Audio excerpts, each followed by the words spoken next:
안녕하세요. 데이업 이세훈입니다. 자, 오늘은 이제 최근에 좀 이슈가 되었던 테슬라 자율주행 로드맵 공개에 따른 수혜주죠. 모바일 어플라이언스에 대해서 함께 좀 살펴보도록 하겠습니다.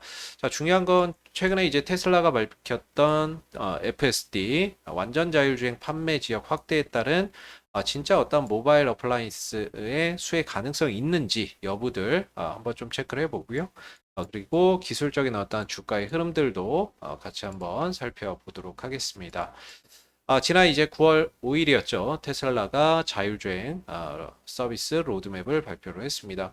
자, 그러면서 내년 1분기죠. 그러니까 2025년 3월에서 일은 2분기라고 했으니까 한 4월 정도가 될 것 같은데 이맘때쯤에 중국과 유럽의 완전 자율주행 소프트웨어를 출시를 하겠다라고 이야기를 했던 거죠. 대신에 이제 좀 조건이 붙었죠. 단 규제 당국이 승인을 해준다라고 했을 때, 규제 승인이 됐을 때, 이제 내년 한 1분기 정도에는 유럽과 중국의 완전 자율주행 소프트웨어를 출시를 한다. 이런 이제 로드맵을 밝혔던 거죠.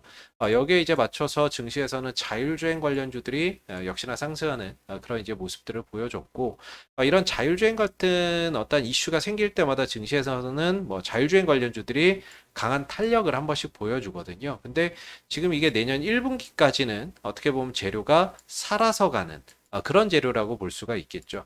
또 지금 보면 이 로드맵 같은 경우는 지금 보면은 이제 10월 10일 날은 테슬라의 로보택시나 이런 부분들에 대한 이제 공개도 있을 거기 때문에 10월 이후에 뭐 내년 1분기까지는 계속적으로 어떻게 보면 자율주행 관련 이슈가 나올 수가 있고 뭐 CES나 이런 부분들 행사들도 있죠. 2025 CES 이런 이제 세계 가전 박람회나 이런 것들에서 또 자율주행이나 이런 것들이 선보일 수 있기 때문에 이런 이슈 속에서 내년 상반기까지는 계속적으로 어떻게 보면 자율주행 이슈는 살아있는 그런 이슈라고 볼 수가 있겠고 그런 이슈가 부각될 때마다 역시나 증시에서는 자율주행 관련주들이 움직임을 가져갈 수밖에 없다. 이렇게 재료의 어떤 연속성이 내년 상반기까지는 살아있다. 이렇게 생각을 해볼 수가 있을 것 같고요. 그리고 이제 아까 자율주행 어떤 시스템 구성에 대해서도 한번 살펴보면 자율주행 시스템은 크게 인지, 판단, 제어 3단계로 구성이 된다라고 볼 수가 있겠고 인지 같은 경우에는 차량의 주변을 좀 인식하기 위해서 어떤 도움을 주는 부품들, 라이다나 뭐 레이더나 카메라 같은 것들이 있겠고요. 판단 같은 경우에는 차량용 소프트웨어나 인공지능 같은 것들, 그래서 자율주행을 하는 데 있어서 뭔가 앞에 장애물이 나타났다라고 했을 때 여기서 정차를 해야 될지 아니면 차선을 변경을 해야 될지 직진을 해야 될지 이런 것들을 어떤 판단하는 핵심 기술이다라고 볼 수가 있겠어요. 그리고 제어 같은 경우에는 역시나 이제 차량에 장착된 어떠한 이제 그런 장치들로 뭐 이제 멈추든지 감속을 하든지 가속을 하든지 또는 방향을 돌린다든지 이런 이제 장비들이라고 볼 수가 있겠죠. 그래서 오늘 이제 살펴보는 모바일 어플라이언스의 어떤 제품군으로 봤을 때에는 모바일 어플라이언스는 에이다스라고 하는 이런 이제 서비스를 제품 서비스를 제공을 하고 있는데 이 에이다스는 이 판단 부분에 들어가거든요. 자율주행 시스템 구성 중에서 판단 부분에 들어가는 그런 이제 부분이라고 볼 수가 있겠는데 지금 이렇게 보시면은 이 에이다스라는 게 기본적으로 뭐냐라고 보면은 첨단 운전자 보조 시스템이라고 보시면 될 것 같습니다. 뭐 평소에 어떤 운전자의 운전 패턴이나 이런 것들을 바탕으로 해서 평소와 다른 행태를 보인다라거나 했을 때 경고를 해주는 보조 시스템이다라고 보면 되는데 기본적으로는 뭐 차간거리 측정, 그러니까 앞차와의 어떤 간격의 부분들을 제공을 해주면서 어떤 충돌이나 이런 부분들을 좀 이제 대비할 수 있도록 정보를 제공을 해주는 부분 또는 차선 이탈 경보. 그러니까 차선이 이렇게 있는데 차선을 이탈한다거나 했을 때에는 경보를 좀 제공을 해주는 부분들 그리고 추돌 방지 경보 앞차와의 어떤 간격이나 속도 이런 부분들을 연산해서 추돌할 수 있는 가능성이 생기면 경보를 주는 것 이게 어떤 기본 ADAS의 기능이라고 볼 수가 있겠고, 모바일 어플라이언스에서 말하는 어떤 추가적인 차세대 ADAS 기능은 하이빔 제어나 졸음 방지, 교통 표지판 인식 같은 것들이 추가되는 부분이라고 볼 수 있습니다. 이 하이빔 제어 같은 경우에는 이제 밤에 우리가 주행을 할 때 보면 이제 전조등이나 이런 것들이 핸들을 꺾는 방향에 맞춰서 전조등이 방향 조정이나 이런 것들을 하는 거죠. 그리고 뭐 이제 강도, 전조등의 어떤 강도나 이런 것들도 조정할 수 있는 그런 이제 부분들이고, 그다음에 뭐 졸음 방지, 뭐 차선 이탈 유무나 이런 것들이 될 것 같고요. 교통 표지판 인식 같은 경우에는 뭐 제한 속도나 이런 것들을 인지해서 운전자에게 정보나 이런 것들을 제공하는 부분이라고 보면 됩니다. 이게 웬만한 어떤 지금 모든 차량에 다 들어가 있는 그런 기능이라고 볼 수가 있겠고요. 그래서 운전자들이 운전을 하는 데 있어서 어떤 정보나 이런 부분들을 제공하는 역할을 한다. 이렇게 보시면 되겠죠. 이 사업을 이제 모바일 어플라이언스가 영위를 하고 있고, 지금 보면 주요 고객사로는 BMW, 미니, 아우디, 현대모비스, 덴소, 포드, 벤츠, 마세라티 등의 어떤 이제 주요 고객사를 확보를 하고 제품을 공급한 이력이 있다라고 보시면 될 것 같아요.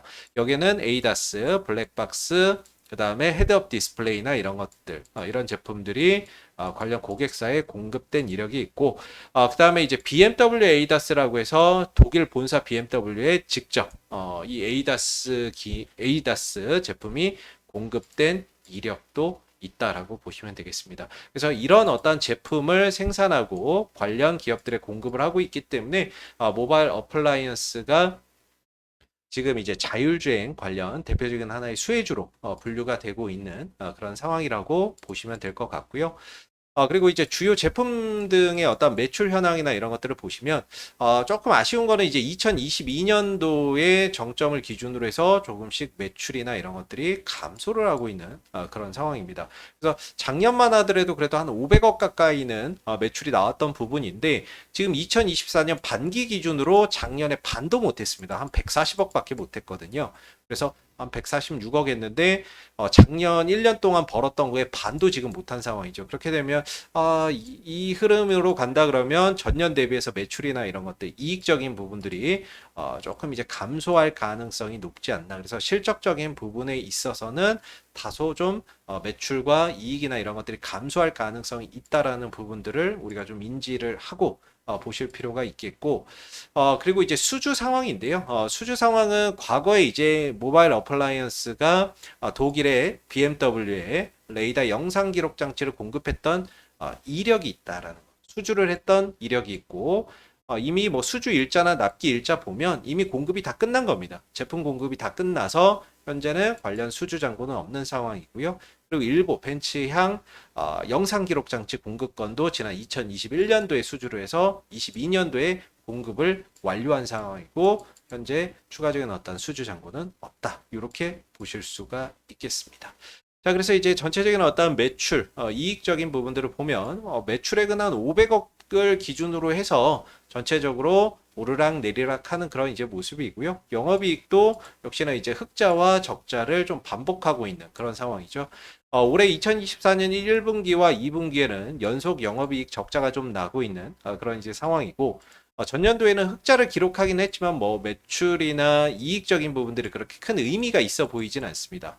다만 이제 올해는 완전히 좀 1, 2분기 현재까지 좀 적자로 전환되어 있는 상황이다라고 인식을 하고 보시면 좋을 것 같은데, 문제는 이제 이 모바일 어플라이언스가 테슬라 FSD 판매 지역 확대에 따른 수혜 가능성이 직접적으로 있느냐라는 건데, 실제 아까도 보여드렸지만은 이제 모바일 어플라이언스가 뭐 테슬라의 제품을 공급하거나 이런 이제 고객사로 두고 있다라는 그런 내용들은 확인을 할 수가 없는 상황입니다. 그래서 딱히 테슬라의 어떤 완전 자율주행 소프트웨어 공급 확대에 따른 직접적인 어떤 수혜주다라고 볼 수는 없겠지만, 다만 이 모바일 어플라이언스가 ADAS나 이런 자율주행 관련 제품을 생산을 하고 관련 기업들에 공급한 이력이나 공급 사업을 하고 있기 때문에 자율주행 이슈가 나올 때마다 함께 시장에서는 그 이슈와 테마에 반응을 하는 그런 이제 모습이다라고 보시면 좋을 것 같고요.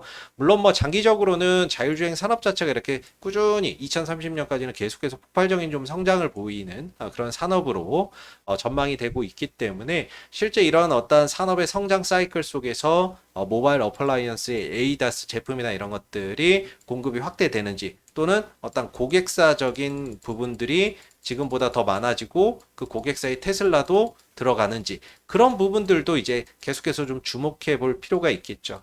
지금 당장은 사실 어떤 실적이나 이런 것들보다는 그냥 자율주행 이슈성으로 어떤 주가의 움직임이 나타나고 있는 모습이고 내년도까지 어떤 자율주행 이슈가 계속 뭐 이슈나 이런 것들이 계속되는 상황 속에서 부각이 될 때마다 주가는 반응은 같이 좀 움직이겠지만 실질적으로 어떤 테슬라와의 직접적인 관계는 없다.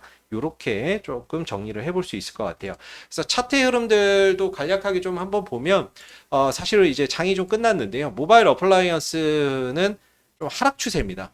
고점과 저점이 지속적으로 낮아지는 전형적인 어떤 하락 추세에 들어가 있는 모습이고 지금 이 하락 추세가 꽤 오래 지속이 되고 있어요. 그리고 이 방향성을 돌려내지를 못하고 있는 그런 상황입니다. 그래서 저점과 고점이 계속해서 좀 낮아지는 그런 상황 속에서 이렇게 좀 거래 터진 구간이 있죠. 자율주행 이야기가 나오면 이런 식으로 이제 거래량도 터지고 주가도 반응은 옵니다.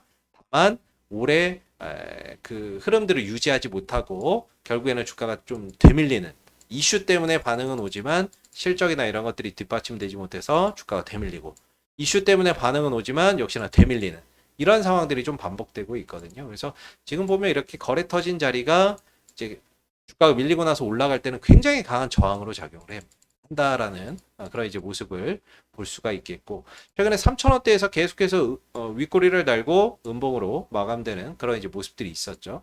근데 이게 최근에 또 주가 증시가 안 좋다 보니까 주가가 또 저점을 경신을 했습니다. 자, 그럼 여기서 만약에 또 자율주행 관련 이야기가 나와서 올라간다라고 하더라도 이3,000원대 구간에서는 이전에 이렇게 거래량을 또 많이 터뜨렸던 부분이기 때문에 여기서 이제 물린 사람들이 많이 있겠죠. 그럼 주가가 또 올라갈 때 이 3,000원대에서는 강한 어떤 매물 저항을 받을 수 있는 그런 이제 구간이 될 수 있겠다라고 좀 생각을 해볼 수 있을 것 같고요. 그리고 좀 수급적인 부분들을 보면 뭐 외국인들이 최근에 뭐 좀 사고 투신들이 좀 사고 그러는데 실질적으로 이 모바일 어플라이언스의 매출 규모나 그다음에 시총의 어떤 규모나 이런 것들로 봤을 때 사실 어떤 유의미한 어떤 수급이다라고 보기에는 어려워요. 외국인이나 어떤 이런 투신들 이런 것들은 뭐 프로그램 매매일 수도 있고요. 또는 이거 프로그램 매매는 어차피 기계적으로 들어왔다가 기계적으로 나가는 거기 때문에 큰 의미를 좀 두기는 어렵고 어찌 보면 또 어떤 시세 흐름들 이슈성에 편승해서 좀 단기적인 어떤 그런 이제 차익 실현을 목적으로 좀 들어왔다가 또 며칠 뒤에 또 나가는 그런 이제 수급일 가능성이 높기 때문에 현재 뭐 모바일 어플라이언스의 어떠한 이제 수급적인 부분에 큰 의미를 두고 볼 만한 거는 좀 없지 않나. 그저 어떠한 이제 자율주행 관련 이야기가 나오면 주가는 거기에 맞게끔 반응을 한 번씩 보여주는 종목이고 내년 상반기까지는 계속적으로 어떤 자율주행 이슈가 연속될 수 있기 때문에 그런 이슈 속에서 이런 반응이 나온다라고 했을 때에는 이런 3,000원대가 좀 저항이 될 수 있다라는 점 그런 부분들도 좀 참고해 보시면 좋을 것 같습니다. 자, 이렇게 오늘 모바일 어플라이언스의 어떤 주가의 흐름과 그리고 실질적인 테슬라의 수혜가 좀 될 수 있는지 여부들 그런 부분들부터 시작해서 매출적인 부분들도 골고루 한번 살펴봤는데요. 도움이 되셨다면 구독과 좋아요도 한번 부탁드리고 오늘 영상 여기서 마무리하겠습니다. 감사합니다.